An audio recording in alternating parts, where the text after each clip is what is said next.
Ladies, gents, welcome back to TakeOff Sports Talk. It's your host, SmallwoodWorldWide. We're back again with another video. And as always, show some love to the Goodman brothers.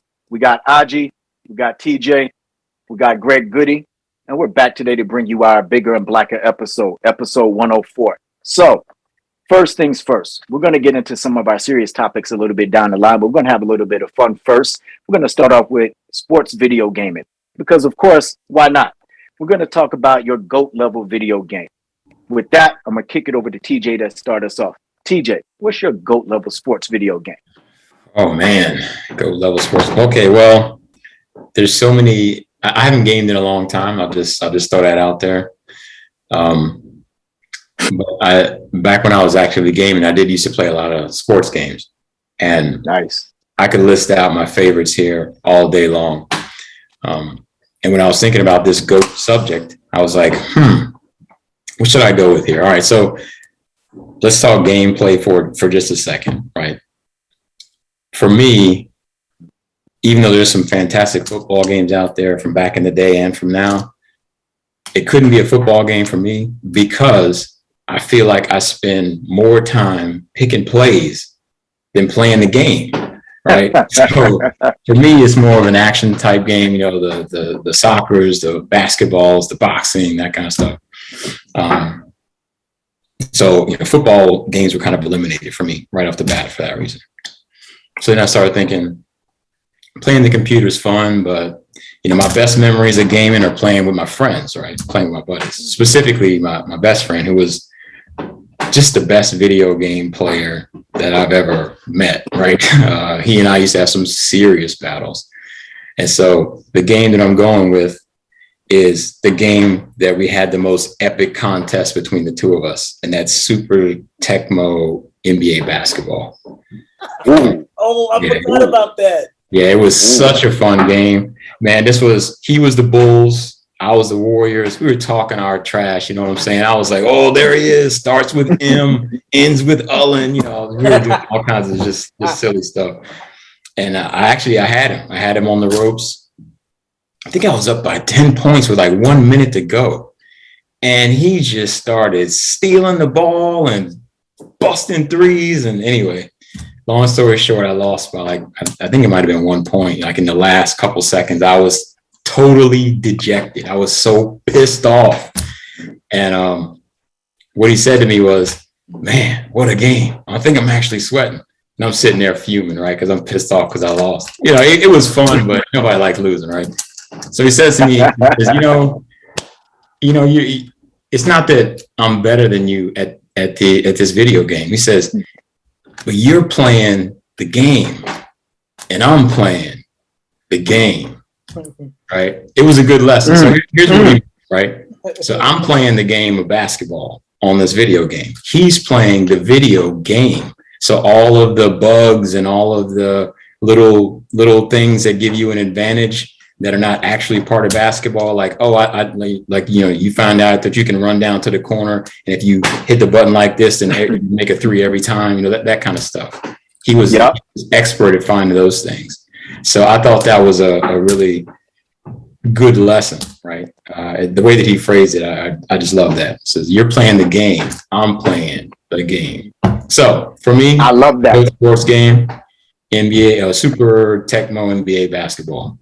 That is a phenomenal pick. Golly. Oh. I've forgotten about that game too. Me too. That's incredible. Oh, God. I'll jump in here next, right? So when I think of great games, right, and talking about playing the game within the game, ESPN NFL 2K5 was just the ultimate game for me, right? So it was a game that incorporated ESPN in presentation, total player control, where if you played with Randy Moss, you felt like Randy Moss, you know, in his prime. If you played with Brady, you felt like Brady. If you were playing with a quarterback who was not so good, your game was going to be a long night. You sucked. And so they did all of that. They had this VIP control to kind of capture how you played the game, and you could play against yourself. You had like this make-believe trophy room. I mean, there were so many elements that they captured about the actual essence of football versus balancing it out to let you know you're in a video game universe that just made it for me like unbeatable, you know. And apparently for EA Sports as well, because they went and bought the NFL license after that, so that 2K could no longer make football games. They had to stick to basketball. But I digress. It's just one of those games that when you play it, it's addictive. And the more that you play it, the more that you really realized how much you love the game of football and how well they captured it. But yeah, ESPN NFL 2K5, my personal GOAT level sports game. With that, I'm gonna pass it to Greg. What you got for us? Look, I told you, I haven't played games in years. By years, I mean 30 plus, probably. Is that dog years or human years, though? No, it really don't matter. Either way, the last time I was into video games, the year started with a 19. That's how long it's been since I had been really messing with video games. And I can tell you the game that there's 2 games. So I'm not going to have an actual GOAT. I got a 1A and a 1B. Double Dribble and Tecmo Bowl were the most fun games that I've ever played in my life. Like I said, Tecmo Bowl, playing against the computer, didn't matter what team you picked. You were going to go to the championship undefeated, more than likely, if you played the game at all. If you knew what you were doing at all, it was guaranteed dynasty. You know what I'm saying? But playing against other people, there was a lot of glitches in the game that were just like unfair advantages. Like I said, we have rules. You weren't allowed to pick the Raiders. You weren't allowed to really pick the 49ers because all you had to do was run backwards and then just throw the ball off screen and Jerry Rice was going to catch the ball and it was going to be a touchdown. Didn't matter who was covering them. You could have had everybody back there. You get off the screen, you throw it deep. Jerry Rice, touchdown. Another guy that you weren't allowed to pick was Barry Sanders. That was an automatic touchdown. You couldn't touch Barry Sanders. Barry Sanders and Bo Jackson, if you got those teams, it's basically a W. And the other game, Double Dribble. Double Dribble was probably the most fun and some of the most epic games that we've ever played growing up was on Double Dribble. And I say to this day, Double Dribble to me is nothing more than a prophecy of what the NBA turned into. All you have to do is run down the court and shoot a 3-pointer. Like if they had Double Dribble now, you would not be allowed to pick the Warriors. It just wouldn't even be because Steph Curry and Klay Thompson, it didn't matter. Like I don't even know if they had positions on Double Dribble. Like that's a good point. If you go to that corner and shoot the ball, you didn't have to spot up nothing. You could just be pressing the button, going, and then just shoot it, and your guy could just fall all the way into the third row. Automatic 3. Yeah, that's right. Automatic 3. And if you wanted to show off and get fancy, you could go to the paint, and then they go to that shitty screen where it's black and white, and it's some goofy white dude dunking the ball. But those 2 games were the most fun because they were just easy. They were just easy to play. You know what I'm saying? Now I stopped playing it once it got realistic. Like I don't play games to sit here and have to think. Okay, all that extra shit. Like, you really gotta know plays like to play back now. That's the best part about it. Yeah, there's no let's just hit these 2 buttons and rough people off. You gotta like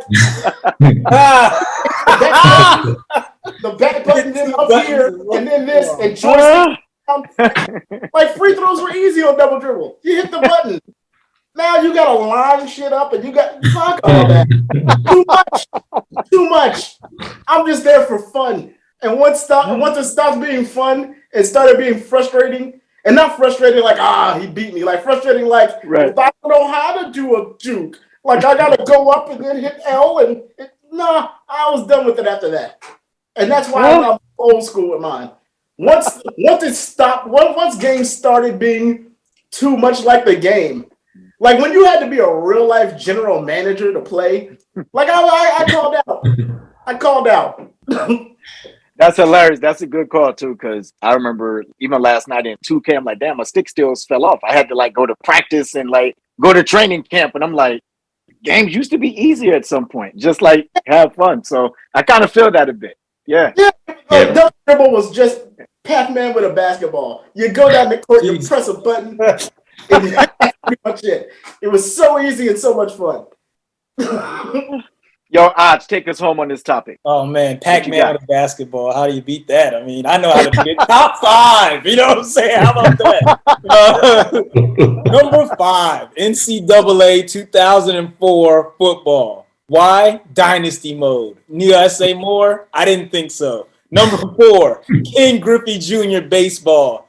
Oh, come on! Putting the bat over these home run derbies. I mean, wow, what a musical. Number 4, I put Tecmo/Super Tecmo Bowl because we all know the dreaded injury music came into play in the Super Tecmo Bowl joint when people would get hurt and they go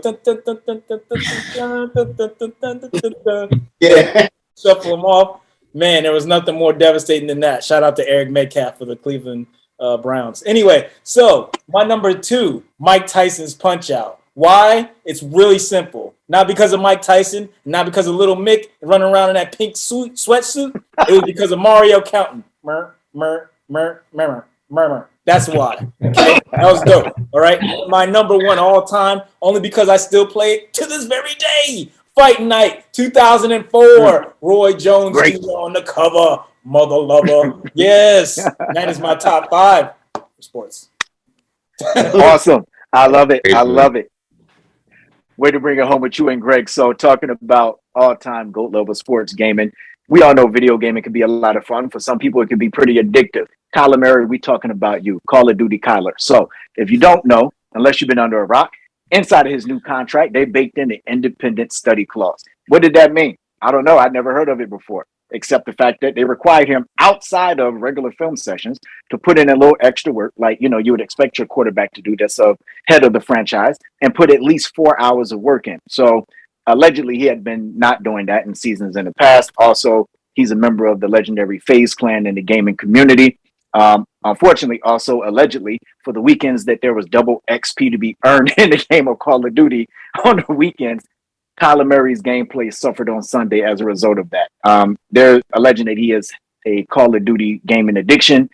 He has not yet denied this and is frequently seen gaming on this more than he is studying film. So kind of what is your thoughts on the team adding in this independent clause? Also, we do want to highlight the fact that they removed this clause after the controversy surrounding it was brought to the forefront. TJ, what's your thought on that? Should you have to mandate that your franchise starting quarterback study film, or is this something that should be expected? What is your thoughts there? I hated it, man. I gotta say, I hated it. I mean, I understand that they want the young man to study more, but that's a conversation you can have with him. You know, if you believe in him as a franchise quarterback, you should be able to get him in a room and you guys talk about, say, hey, Kyler, we need you to do more study. We need you to do more, blah, blah, blah. You could even have some kind of a unofficial, informal check-in or something. But to go through the exercise of putting it in the contract, I just thought of, you know, it almost seemed like they wanted to try to embarrass him. And there's no way that this could not get out. Like you said, you never heard of that clause, right? Nobody has, because nobody else has ever done it. And I mean, you guys, I hate to bring up, you know, people like Mr. Ben Roethlisberger. I'll leave him alone. But there's other, you know, quarterbacks that, you know, famously haven't been, you know, nose in the book type quarterbacks. You know, they've actually been you know, kind of revered for their, what was that expression they use? Drawing plays in the dirt or whatever that. Sandlot football. Yeah, thank you. Yeah, Sandlot. Yeah, love the game. Whatever. God damn it. Yeah. You know, high tower on them. Exactly. But, you know, so it's not as though he's the first quarterback to not be a crazy, you know, film rat. So right. I thought it was completely unnecessary that they put it in the contract like that to embarrass a young man. You know, on the one hand, they pay him all this money, they say they believe in him, and then they do that. I think it could have been a separate conversation. I know if it were me, I would have definitely felt some type of way about it. You know, I agree. I'm going to jump in here because I think that ultimately it was a bit embarrassing because we don't know what's inside of a lot of players' contracts. Somebody leaked it, right? So that was my first thought. Why leak this to the media, right? Secondly, or 1B, shall I say, why put this in a contract in the first place? Listen, when it comes to education at any level or any sport or any game or whatever it is you're into, people learn at a different rate, right? Some people are really good at what they do. That doesn't mean that he has to be nose in the book all of the time or put in 50 hours of film study and that's going to make him any better on Sundays. He knows what works for him. Obviously, he's had a tremendous amount of success with the Arizona Cardinals in a short time that he's been in the league. Does that not mean he has room to improve? Of course, all players do. And I think he wants to, and he's very competitive. So I don't see that as something being in the way as a stumbling block.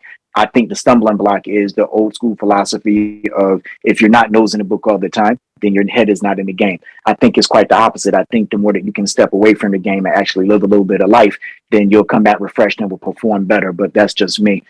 So again, I never heard of this clause before. It's something that was unprecedented, and I'm happy they removed it. But I'm sad for Kyler because it overshadowed the fact that, you know what, he just got this brand new contract to really be a franchise QB for the next decade, basically. So, Greg, what's your thoughts there? I think what they put in this contract was complete horseshit. Complete horseshit. Let me tell you right now, man. I am not about to mess with the way a man relaxes before the game. Okay?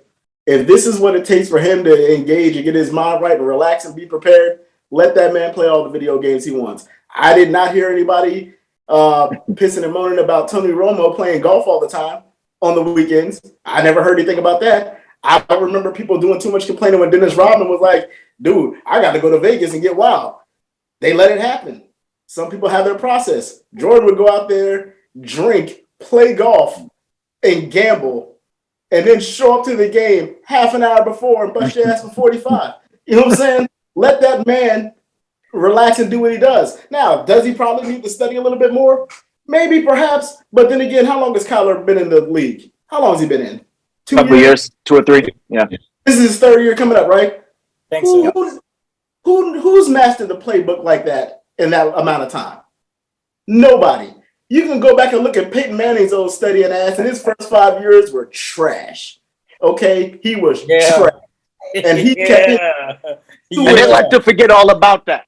Yeah, it's called development. Let this man develop. Because it's not like he's been playing horrible. I mean, he's had some not the best second half of most seasons, but I don't think that has anything to do with the playbook. That has to do with the fact that he's 5'1" and he's playing quarterback in the league and he's getting beat up. That's what that has to do. That's what that is. It ain't got nothing to do with the playbook. He's getting beat up because he's my size playing quarterback amongst giants. Of course, you're not going to be at your best the second half of the season where you're getting crushed every 5 minutes. Perhaps you should concentrate on getting a better offensive line for this man. Maybe you concentrate on that. Maybe they need to put it in the general manager's contract to do some things to protect this quarterback. Exactly. I feel like this would not happen if Kyler Murray wasn't black. That's what I feel like. If Kyler Murray was not black, these conversations don't happen. And at least, well, they don't happen on paper, I can tell you that. Because I've yet to see this type of criticism for any white quarterback who doesn't know what's going on the field. Kirk Cousins. Exactly. I got a question before this topic is over. Shots fired. There's shots fired over. There's shots fired.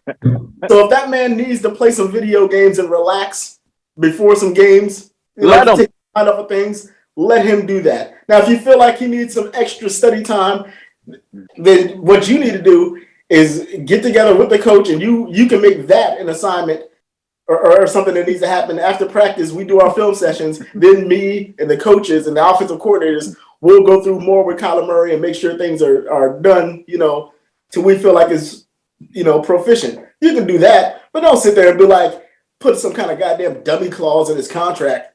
What kind of shit is that? That's ridiculous and it's insulting. Exactly. Aj, take us home. Well, I'm going to make mine pretty short. I got 2 words. Easy money. 4 hours a week. That's it. I'm like, how much is that? Double it. You know what I'm saying?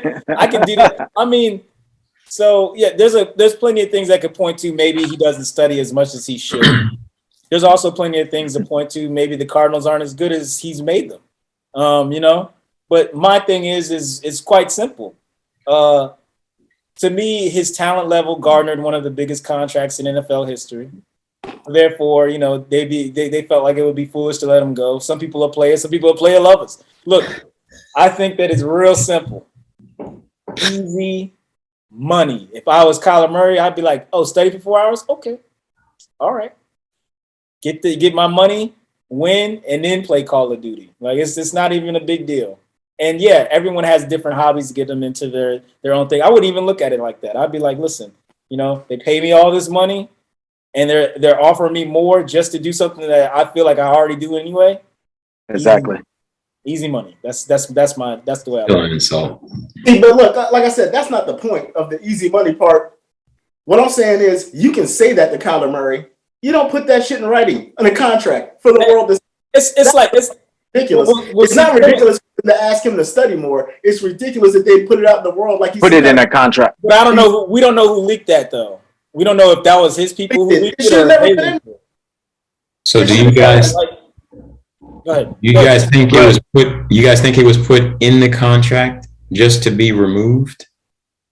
Because it seems like it was leaked on purpose. Yeah. And then when all this stuff came bubbling up, they said, "Oh, our bad. We didn't know it was gonna cause a problem." Even though it was definitely put in purpose, because I flipped the basketball real quick, right? Zion Williamson, right? They leaked recently in his contract the weight thing. Like we would never know that. But that's easy money too. Like $295 isn't hard. That's easy money. Go ahead, Antoine. I'm sorry. No, you're good, but it is. But why do we need to know that? Why even put that in a contract?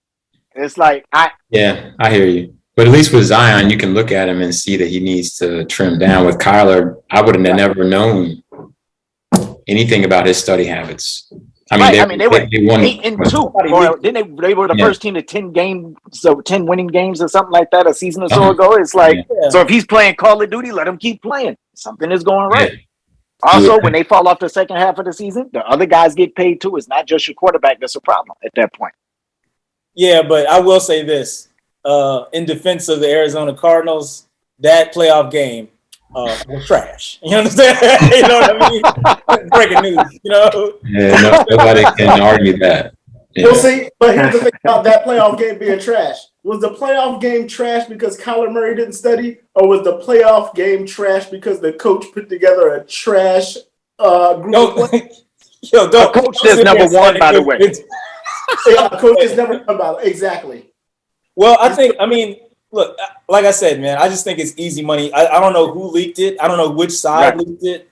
TJ brings up an interesting point, but I don't think that it was anything to that extent. I think it was something that was kind of like a throwaway bar, not necessarily a throwaway bar because I think there was thought put into it, but I think that may have come from the idea of them talking to the agent and saying like, look, man, we need to get this guy to study more, blah, blah, blah, blah. And the agent being like, them going back and forth. And then they said, well, how about 4 hours a week and you can get such and such more money? You'd be like, all right, whatever.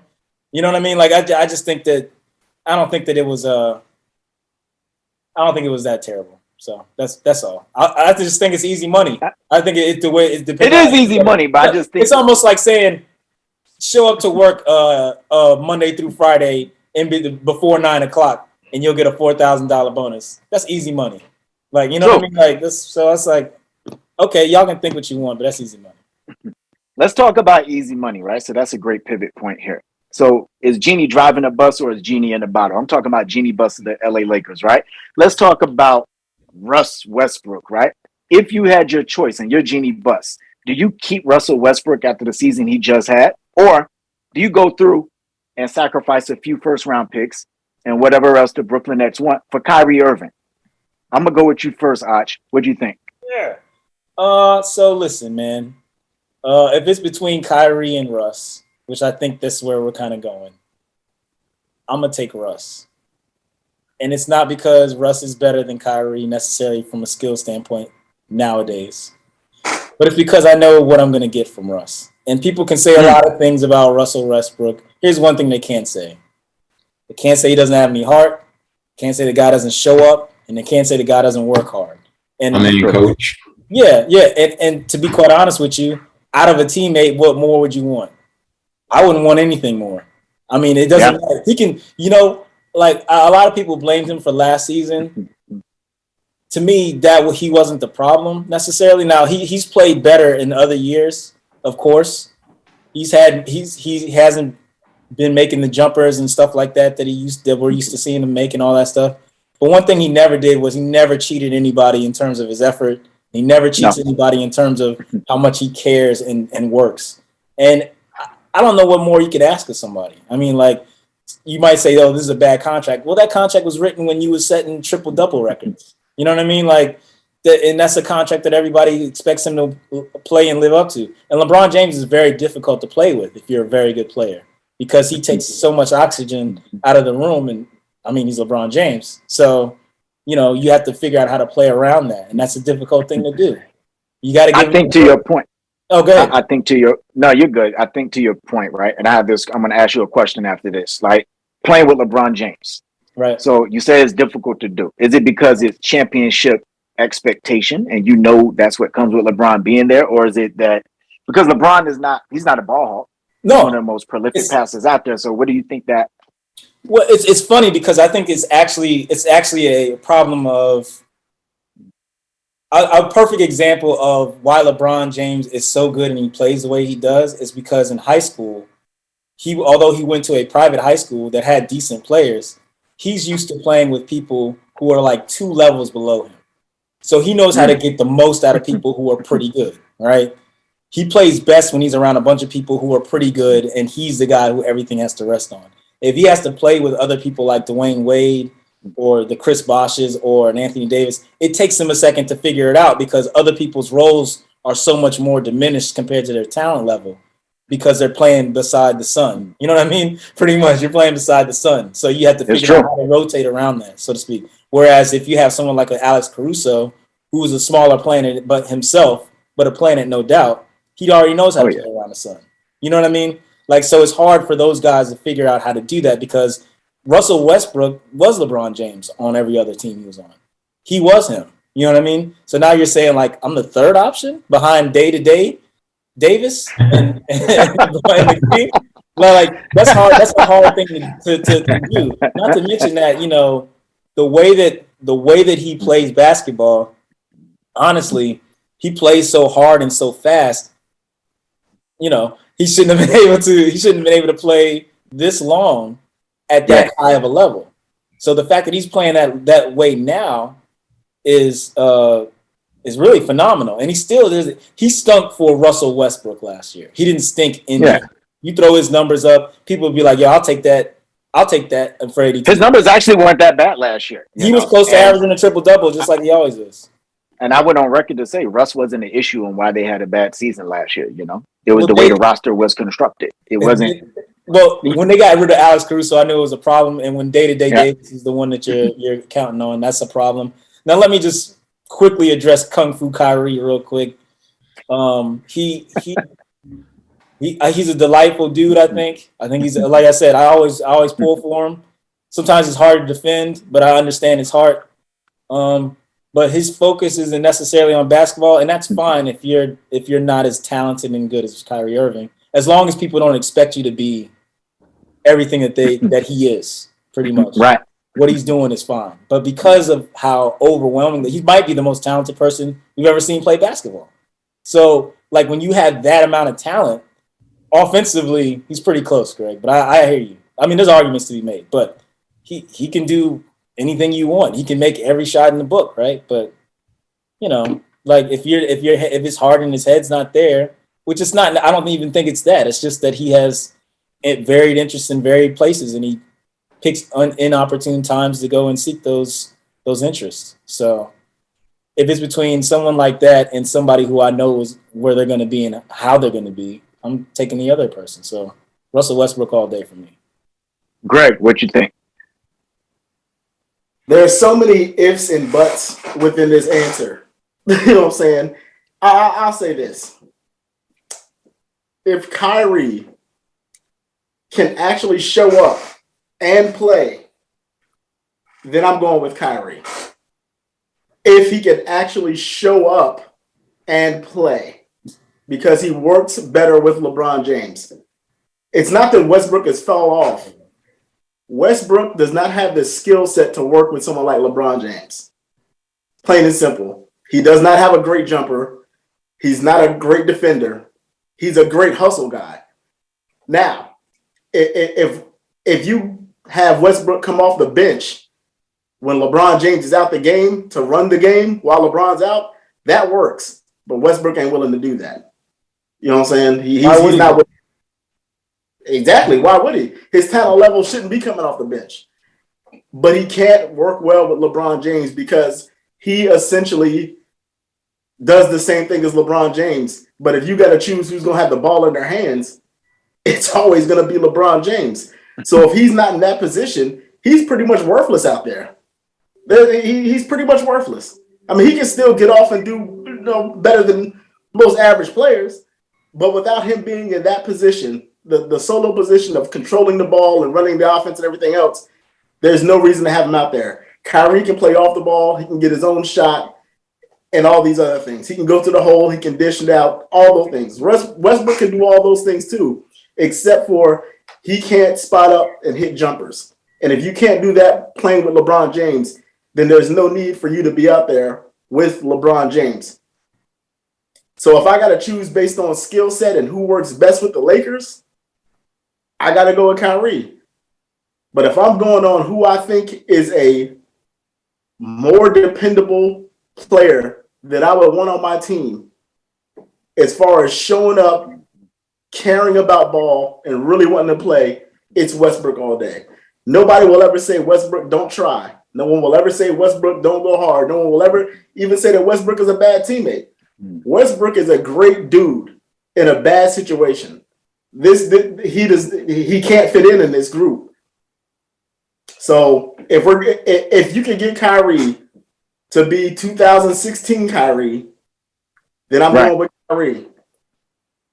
You see it on the show. Yeah, I said this. I was like, If you can get Kyrie to be 2016 Kyrie, you know what I'm saying? If you can get him to be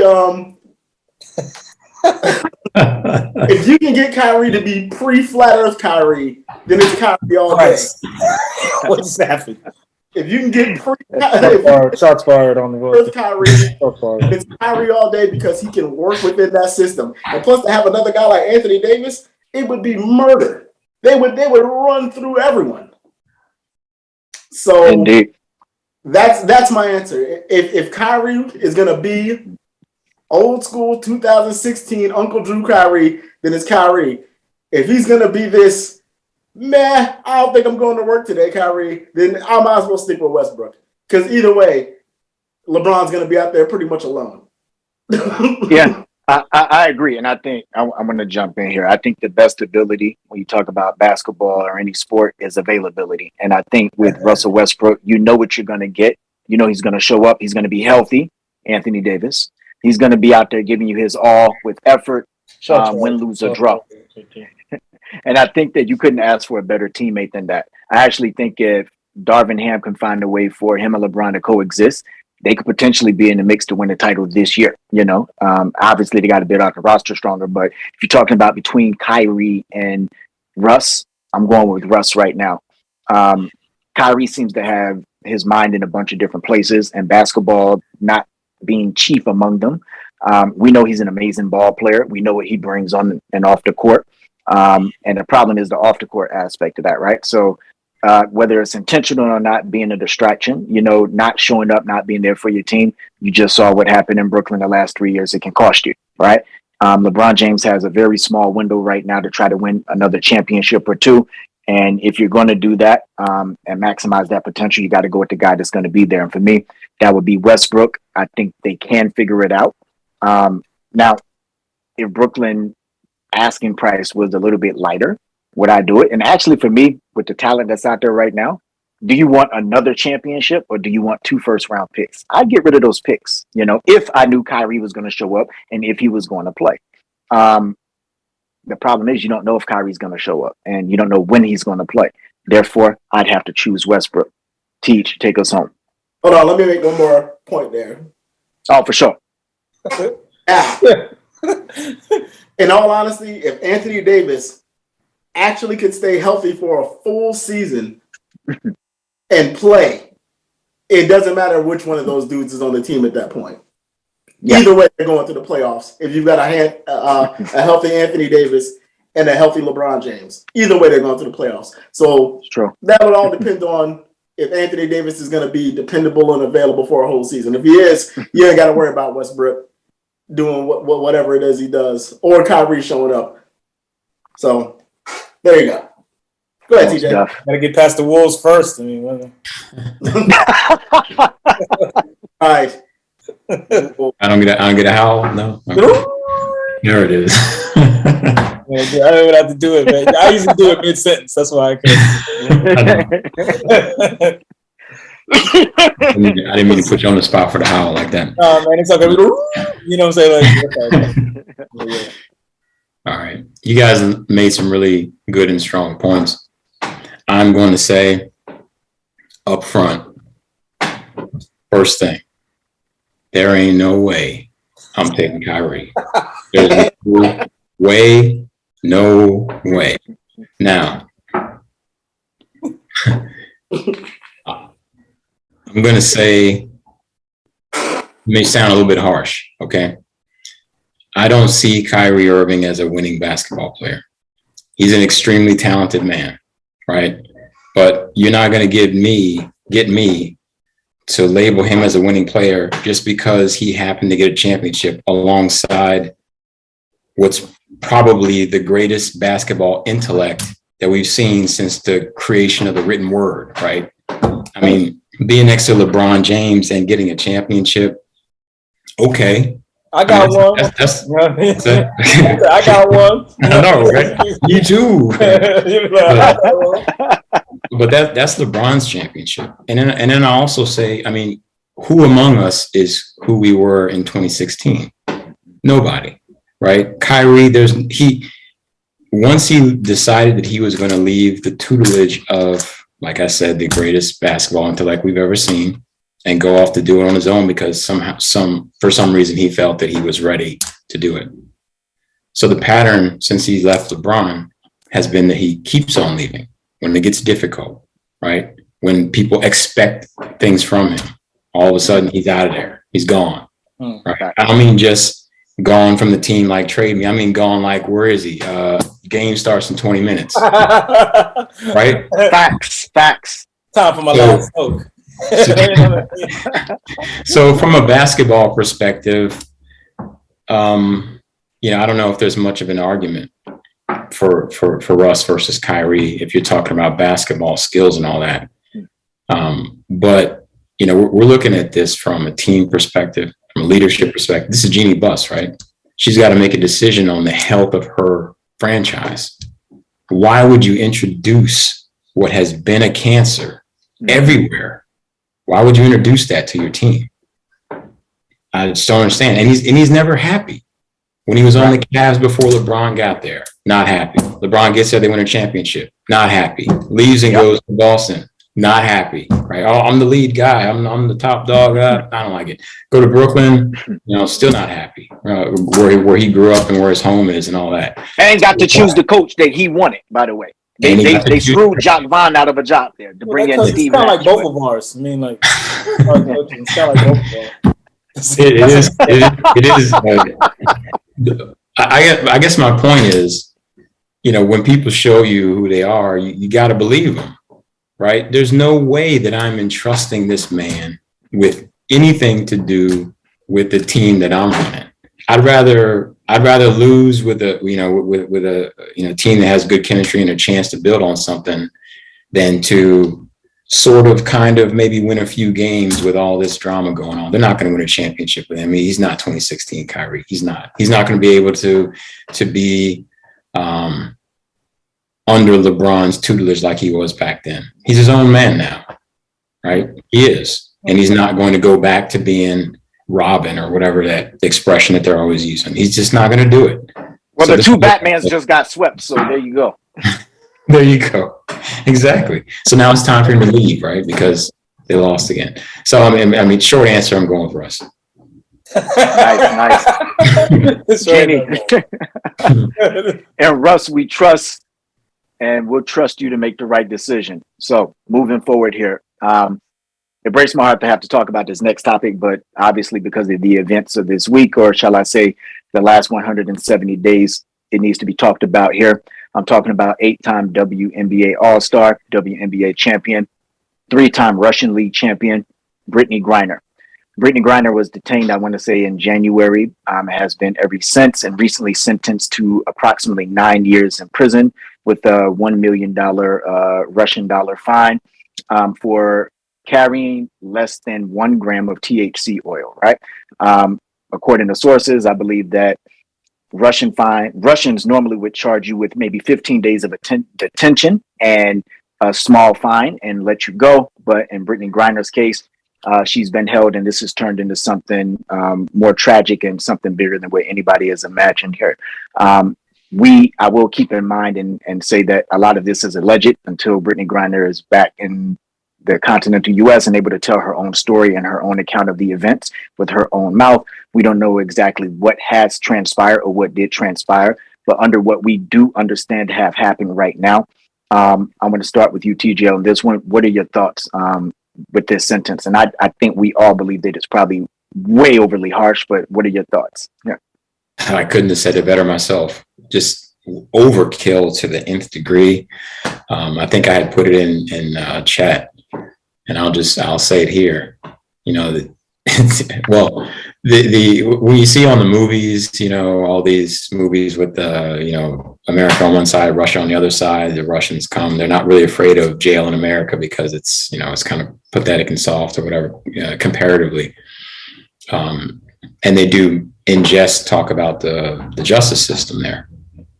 Now, I thought it was just movie stuff, right? I mean, I don't have any real experience with the Russian court system or know anyone that has been involved in it. And maybe that's because no one that ends up in that court ends up free, right? It doesn't matter what you do. It sounds like you go to jail. It's not really, it doesn't seem like it's a real trial. No. Right. It seems like it's just a sentencing hearing. It's like they determine how much time they want to give you. You're guilty when you walk in.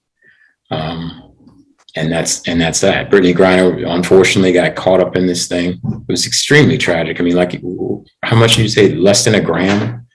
0.7 grams, less than a full gram. And according to sources, Russian law mandates that if it's up to 6 grams, you get 15 days in detainment and a fine, and then you're released. And they have cases of folks who have had that and more and been released, even in this time that Brittany Griner has been detained. So this is just, it reeks of like a power move here, to kind of, hey, we have somebody that, is of name recognition. Yeah. And even if you don't think they're of name recognition, they're well known here in Russia because, again, in the offseason of the WNBA, a lot of WNBA players go overseas to play. Russia is one of those popular spots where they pay the players their worth and then some. She's made millions in Russia, so she's not new going there. So I'm very sure that she's aware of the laws there. So I had a hard time believing it from jump. And then when I saw that there was refusal to kind of provide any insight into what happened, I said, there's shenanigans at play here on a large level. And, I started feeling bad for her because I said, well, what do you do in that case? Right. So you have to wait for higher powers to kind of go ahead and intervene and kind of, get involved just to have a shot at this, just to still be sentenced as guilty, to have to plead guilty. Right. Because you're dealing with your life. So your ego has to come into a play and say, well, what if she didn't do this? What if it was planted? Right. Even when you look at the airport video, it's a bit of a surprise on her face. Right. And there was no words. It was just black and white video. So again, I want to hear her story. I want to hear her story when she's free to be able to tell it. But I just feel that, I hope we can do everything we can, obviously for better or for worse, to get her back home. And just, when she has a peace of mind and able to kind of recollect her thoughts and gather herself after an ordeal, be able to tell her story for all folks to really understand it and be able to hear it. So she may be a pawn in this whole thing. You see the people they're trying to get released. So maybe that was planned from the very beginning, which if it goes down all the way down to that level where, some TSA got, I say TSA, I don't know what the name of it is there, but where they're busting her for something that's extremely ridiculously, barely an infraction, and she's being sentenced 9 years. It does sound like this all was part of the greater machine to get, some political, I don't want to call it favor, but we'll let go of her if you let go of this person. Kind of thing. And the person they want is a Russian arms dealer who, if you look at his track record, his track record is real. It speaks for itself. And so it just brings to mind, like, this seems more and more, like you said, hey, this is a political power play. And what do you do in that case? Somebody's going to say something. Yeah, to put it in perspective, the guy who they let go they made the movie Lord of War was based off of him. And that was the one starring Nicolas Cage. So just to put it in perspective. It's great. But can I go ahead and go, or TJ? Yes. Yeah, I'm good. I'm done. Yeah, go ahead. She's a victim of global politics. It's really that simple. There was talk, I believe, around the beginning of this year about the United States pulling everybody's coattails to what Russia was up to in the Ukraine. Like, hey, intelligence shows that these guys might be up to doing some wild stuff. They might try to invade, and people didn't believe it until it happened. And that didn't happen until March. But she got caught up in that, and I think that they knew that they would need a ace in the hole, and I have Harvey. You know what I mean? So I think that she was a victim of circumstance in this case of global politics. But the second thing I wanted to point out is that this isn't necessarily a new thing to Americans, because they've been throwing people in jail here for crazy years over weed for 50 years. They've been doing this for a long time over here as well. So it's really interesting to see how people are reacting to it happening to someone in Russia. But if it was a black person in America who's on their third strike, they'd be like, lock them up, throw away the key, give them 25 to life. Who cares? You know what I mean?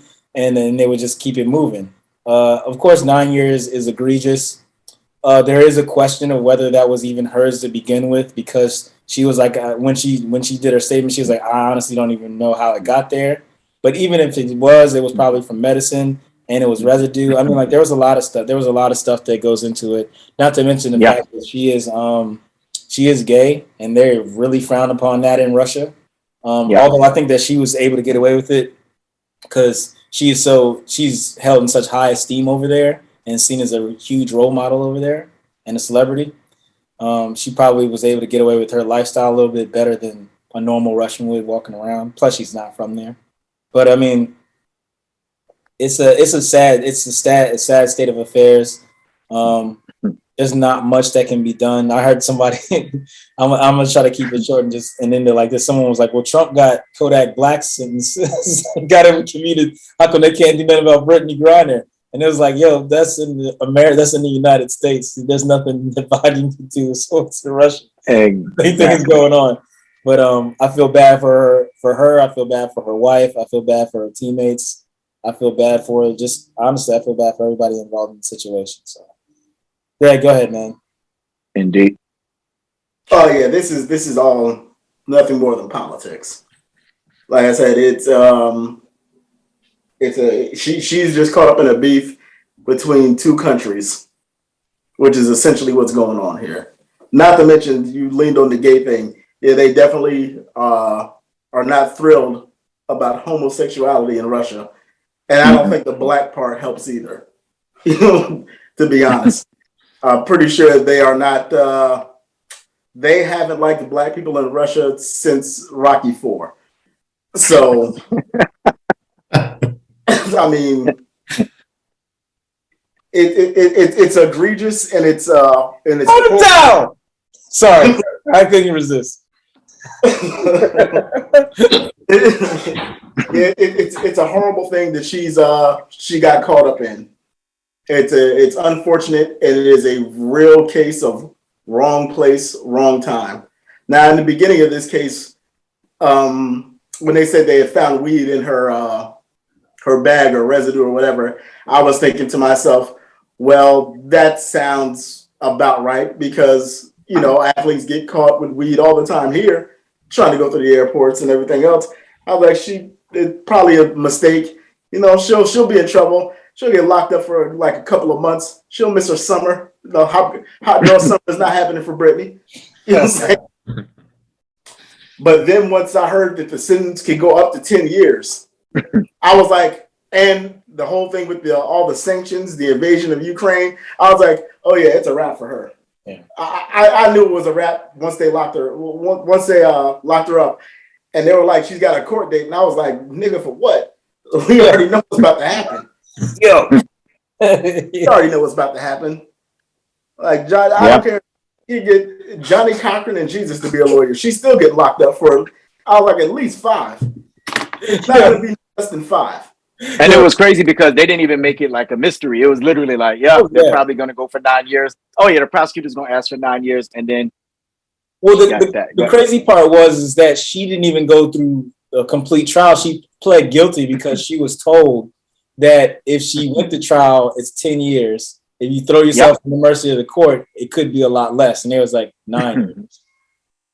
Yeah, I knew it was a wrap because as soon as they arrested her, I saw them dragging an extra long bed through the cells in Russia and put it at the corner cell. I knew she wasn't getting out. I knew it was a wrap as soon as they put her in handcuffs. But like I said, everything politically going on with this in Russia, the lesbian stuff, the drug stuff, the American stuff, and the black stuff, that all equals a sentence that is going to be way beyond what it should be. And that even goes for this country as well. You know what I'm saying? That's what happens if you're perceived differently by the powers that be and they don't like you.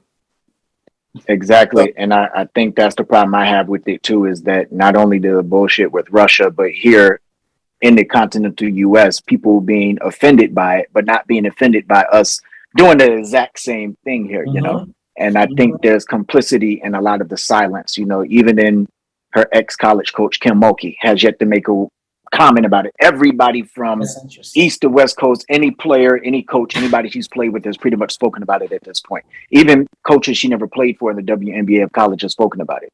But your own coach, who's known to lean a certain way, we'll leave that for another discussion, has yet to make any kind of a statement with that. I mean, I just think the whole thing stinks. Go ahead, Greg.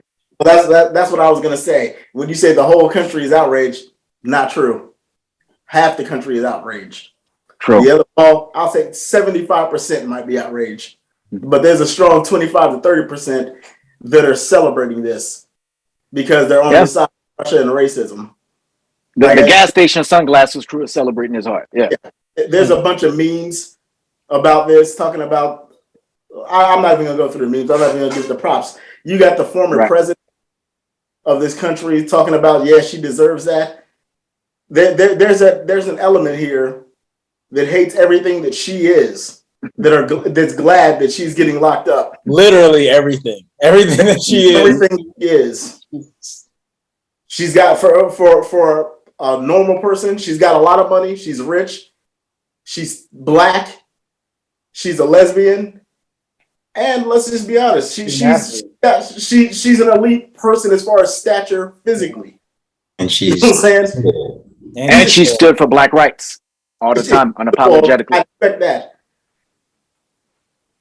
Like I said, and as far as women go, she's physically opposing. Like, there's not too many women that are gonna be like, throw your best shot at me, Brittany. Like, all the things that they fear is wrapped up in the one lady, and not she's too many men either. So not too many men either is gonna try to take. Yeah, not too many men. She stepped to me, I have to punch her in her kneecap. She just stepped right. Yo, don't depart us like this. So yo, chill. I don't think me and Brittany was like that. You know what I'm saying? I don't think we beef like that. But anyway, point being is, I'm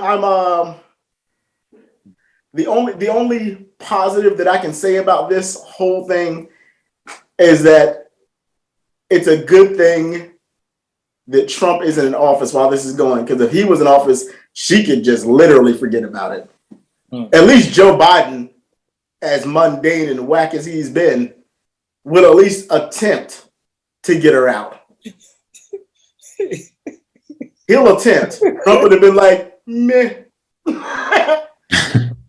They're locking up tall lesbians. What do you want from me? I actually think Trump probably would have done it. Would have been something, but it would. I think Trump actually could have got her out if that was the deal with Putin. Yeah, but you know the thing is, I don't know what would he be willing to give up? Is really you wouldn't find out until 3 years later. Well, it wouldn't. Whatever it is, it wouldn't be good. So that's all I know. I don't feel like Trump would do anything because it does not help his cause with his followers. No. Because none of the people all the people that are saying she deserves this are all supporters of him. And he is not about to ruin his name over some tall chick that plays women's basketball. He's not about to do it because he's a selfish dude. Period. Indeed. And Brittany Griner may be a WNBA champion. She may be an all-star and all these other things, but she's a human being first. We hope that she does get returned safely to us here on American soil, and we'll keep our eyes on this story and see where it does go. Speaking of stories, there was a story recently with The Athletic where a defensive coordinator in the NFL, surprise, surprise, they didn't put their name on it, but they were very disparaging of black quarterbacks. Once again, a story and a tale as old as time. In this case, we heard about Patrick Mahomes, Lamar Jackson, and of course, our very own Kyler Murray. And out of all of those, I was very surprised to hear Patrick Mahomes, who's had supreme success that some quarterbacks never, ever get in 10 or 15 years of starting, playing, backup, whatever. And so even he was taken aback by the criticism and spoke out against it. I'm just curious. We can start with you, Greg. What do you think about, first and foremost, yet another unnamed source, right? That is a defensive coordinator in the league having something to say about black quarterbacks and their lack of aptitude, if you will, to be able to play the position? First off, I'm not surprised by it at all. That's one. Yep. And two, I would like to see said persons who's got these criticisms a record against these two quarterbacks. Because I guarantee both those quarterbacks have busted his ass. And his problem is he can't figure out how to stop them. So there must be some BS afoot. Because how are you going to account for someone like Lamar Jackson? We're talking about in the last 4 seasons, 2 quarterbacks. One has been an MVP and set records for rushing yards as a quarterback. The other has been an MVP of the league, the MVP in the Super Bowl, and has never not seen his conference championship. Yep. How you can discredit these men, I don't care how you get it done. The level of success, you can't find that level of success without being an elite talent in this league. Because Patrick Mahomes went down the field in 13 seconds against an elite Buffalo defense in the playoffs. Yeah. Took it to overtime. 13 seconds. Yeah. All the way in his end of the field. But he did it playing street ball. Who gives it? I'm going to tell you something right now. It is ridiculously disrespectful. Okay? Because for one, I don't care what you call it, what they're doing. What I call it is winning football. Okay? It is winning football. And this is the contradiction, because you can ask that same defensive coordinator, ask him about Brett Favre and watch him get on his knees and open his mouth. Yep. Because Brett Favre has ridiculous street ball, as they put it, ridiculous street ball stuff that has resulted in him having the most interceptions ever in the National Football League and only winning 1 Super Bowl, the same amount that Patrick Mahomes has done. And Brett Favre played for 20 years. 20 years. And nobody has anything negative to say about him and his horse shit. Let's just throw the ball up in the air and see what happens play. Okay? Exactly. How dare you? And on top of that, number 2, when it comes to Patrick Mahomes, talking about he doesn't read the 1, 2, 3. That is not the way his offense is designed. He's not designed to play like Tom Brady, where you got to do 1, 2, 3, and then go. All of his all of his plays are based on get up the field. Okay? Exactly. That means you don't have to read the defense like this. The reason why you have to read the defense like this is when you do a 3-step, 1, 2, 3, get rid of the ball. That's what Tom Brady does, and a lot of other very popular quarterbacks. I would say probably 90% of Patrick Mahomes' plays are 5 steps. 1, 2, 3, 4, 5. Give your man time to get out there and then launch it. And not only can he do that, he can launch it and launch it accurately. Now, when these plays do break down, well, excuse the shit out of me for a guy being athletic enough to get away from defenders and then be able to run 20 yards this way by the sidelines, throw across his body accurately 40 yards. I didn't know that was a goddamn problem. I didn't at all. I didn't know that was some shit that you should be showing. Can't do that. What that sounds like is an elite quarterback to me, because you know who else does those things? Josh Allen. And I have yet to see his name on this goddamn list. You know who else does this? That are legendary quarterbacks? My main man, John Elway, was capable of doing these things. Never heard a word about him not being able to read the 1, 2, 3. You know who else? Steve Young. One hell of a player. Goofy as hell. Goofy as hell with the runs, but he had the runs. But no one's ever said, you know what? I don't think Steve's got the brains to do this. Nobody was like, I don't know what they're teaching these kids at BYU. Exactly. Yo, chill, guy. Something in the water. Chill, guy. And a guy like Lamar Jackson, for him to have the skill set that he has, there is nothing you can do to coach against that. Now, if he's upset because he can't stop these dudes because there's not a set program to stop them, because what they do is unpredictable and amazing, is not their problem. It's not that they're second tier. It's that you're second tier and you need to be fired because you can't figure out how to beat these people. You ridiculous fuck you. Go ahead, fellas. Exactly. And also, one of the things I'll say about that is you can't even put your name on it, right? So nobody wants to hear unnamed source or anything like that. Put your name on it. Say it with your chest. Because Lamar Jackson, for instance, when Brady retired just recently before he decided to come back, right? Who did he says has next and is going to run the league the next 10 seasons? Without hesitating, without even giving it thought, he didn't even rub a chin. Lamar Jackson. Lamar Jackson's arm is ridiculous. Yet, only thing people talk about is his running ability. Now, if you compare him to some of the other quarterbacks out there, also look at their receiving course. Also look at some of the passes that Lamar Jackson has dropped. It's giving me shades of Michael Vick back when, what's the guy's name? Algie Crumpler, his tight end, was his best receiver. So if you give Lamar some of the, right, because Lamar Jackson has his best receiver as his tight end. So if you give him some proper weapons who don't drop passes, I don't know. He still might continue to lead the league in certain categories as it pertains to passing as well as running. I just have a problem with it as well because of the fact that Patrick Mahomes has won a Super Bowl. And Patrick Mahomes is not a running quarterback or any of these stereotypical things they make up. So what do they go to? Oh, if he goes beyond his first read and has to go to his second or third read, he's not great. I'm sorry. You mean the guy who runs left, runs right, looks at TJ and throws it to Greg? Like, and it's accurate and hits him in between the numbers. I've never seen anybody do that, and he does it with great consistency. There's black kids on the playground doing it all week. That's what it is. Exactly. So it's like this whole theme of just by the jungle gym, just throwing jungle passes. We're in progress. Man down. So if it's just like that, if it's just accuracy and all of that, I tell people all the time, if Tom Brady or if Patrick Manning, if Peyton Manning had the athleticism of Lamar Jackson, these same dudes would be creaming themselves. Okay. You know why? Because it's a guy right now, Josh Allen, who, as good as he is not as good as Patrick Mahomes. And that's always been on display, but you never see his name on the list. You never see a guy who can go out there, Tyler Heineke with the Washington Commanders, right? And he's gutsy. No, he's a guy that doesn't know what's happening after a while. He's just running around in circles, Yo, wait a second. I can't let you explain the Heineke, man. That dude's a gamer, man.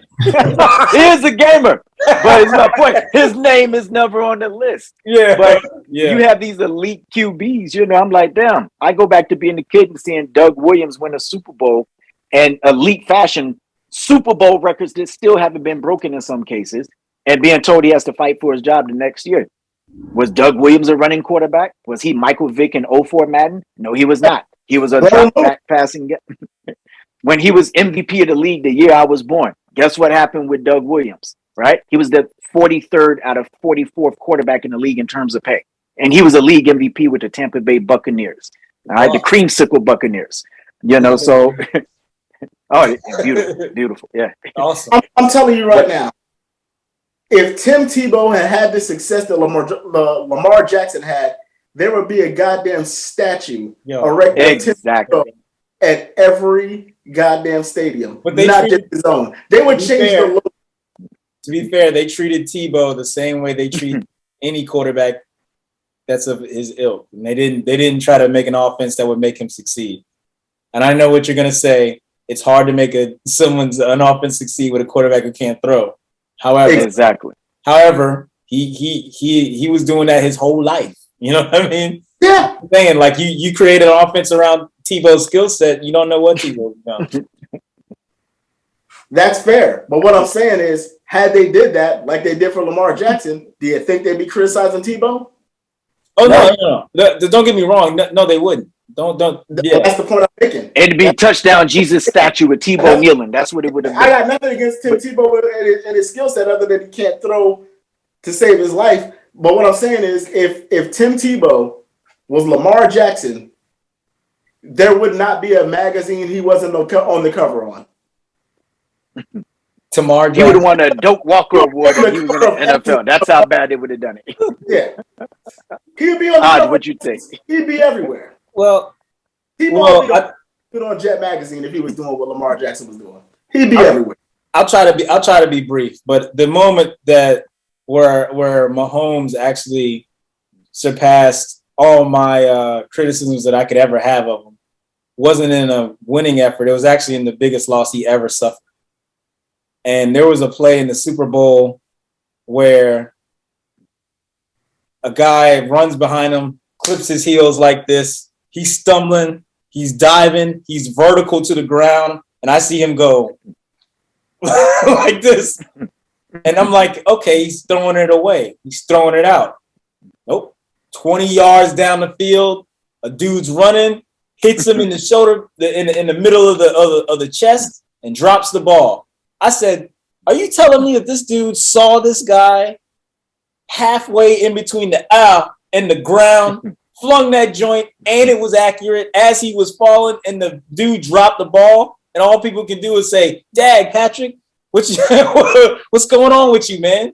You know, that right there was one of the greatest plays like I have ever seen. And to reiterate what you're saying, during that game where the line was broken down, no, there was no line. There was no line, and they're on his ass like Haynes. The defense if you listen to the defense of the Buccaneers, they are still mesmerized by how well Patrick Mahomes is doing when he's basically playing with nobody on the left side. They were on the sideline saying like, "Yo, how is he getting the ball off?" Yeah, before getting hit. His whole offensive line was out for the entire. I was playing offensive. I don't know if you guys noticed or not. I was playing offensive line in that Super Bowl. That's crazy. I was at left tackle. That's why I kept getting beat. So yeah, I was sitting out there getting my ward on. You know, I was out there because of someone else. Anyway, but not to mention that they were going through all kinds of crazy. I don't even think they had their best game plan ready. Didn't Andy Reid's son just get in trouble with something else? There's no way that they were going to win that Super Bowl with no offensive line and Andy Reid talking to lawyers every 5 minutes to help his son out and trying to put together a whole game package for the Super Bowl. It's just Tom Brady. Yeah. Against Tom Brady. Yeah. You know what I'm saying? We know Tom Brady only loses Super Bowls to Eli Manning. Like that's it. You ain't got Eli, you're going to lose. You're going to lose to him. But just to finish this off, I mean, like, I think everything you need to know is said in the fact that I'm going to quote a younger Aji when he was reading books and actually reading a quote book. I read a quote. I was like, wow. I read another quote. I was like, wow. I was like, this guy Anonymous really had a lot of crazy words. How come I never heard of him? See what I'm saying? Yes, I do. And that's it. I was like, wow, this Anonymous guy, I should know more about this guy. He writes everything. There you go. That's really my long story short. We all know that this is some throwback racism from some guys who are. It's the same reason why you don't have that many black head coaches. They're not familiar with them, and they're not family with them, and they don't want to get familiar or family with them either way. So, I mean, this is par for the course at this point. They're thriving anyway. So, TJ, it's not even par for the course. This is straight jealousy. This is 100% jealousy. Oh yeah, that's what it is. Heavy. Teach, take us home with it. I'll try to be brief, guys. Actually, let's go back in history here. So you guys read about the Revolutionary War, right? Remember how the guys used to stand in formation, and the front guys would kneel down and they would volley, and these other guys, they would just stand there, right? You literally just stand there shooting at each other. Seems insane, right? Ridiculous. Right. But there were people that were, I guess, planning strategy around that being the way people fought. They may have called the Native Americans cowards because they didn't fight that way. They would do more guerrilla warfare tactics, which is really a smarter way to fight, especially if you're outgunned and outmanned. So hearing what they said kind of reminds me of that. It's like, oh, these Native Americans don't know how to stand and volley, right? I mean, if you don't know how to kneel properly and load your thing, I mean, you're coming out of the woods and you're hatcheting people and whatever else. I mean, that's not football. That's not football. I think it's completely and utterly ridiculous, which is why they probably didn't put their name on it. I mean, you're going to sound like a fool, right? Let's examine the league today. I don't know how many black quarterbacks there are, but there's a whole lot, right? There's at least at least 8, right? There's 8. Like, if we start to name it, it's what? It's Kyler Murray, Patrick Mahomes, Lamar Jackson, Russell Wilson, Deshaun Watson again, Dak Prescott, Jameis Winston, Lamar Jackson, you already said. Jameis Winston. So there's a bunch of them. Kirk Cousins.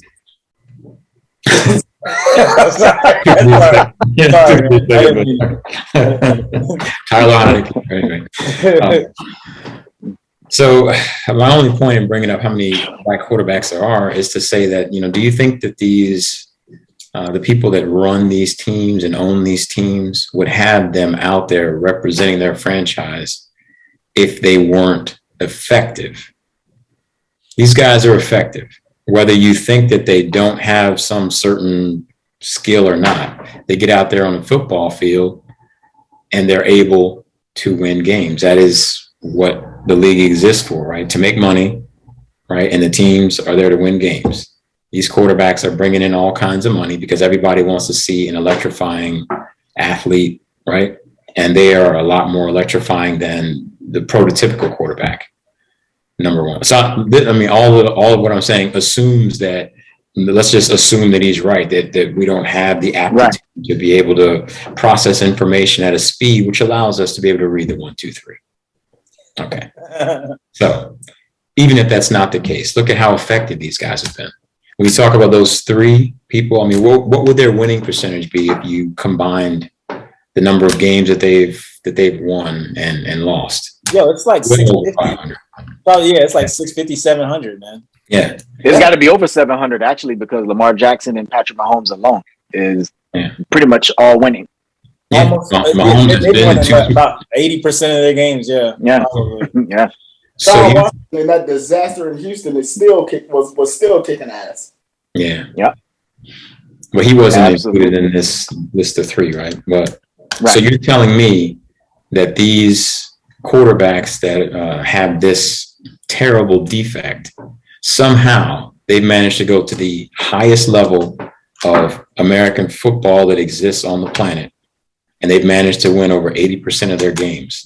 What does that say about you? Exactly. Right? How are they whipping you like this if they're inept and dull and slow? What does that say about you and your preparation?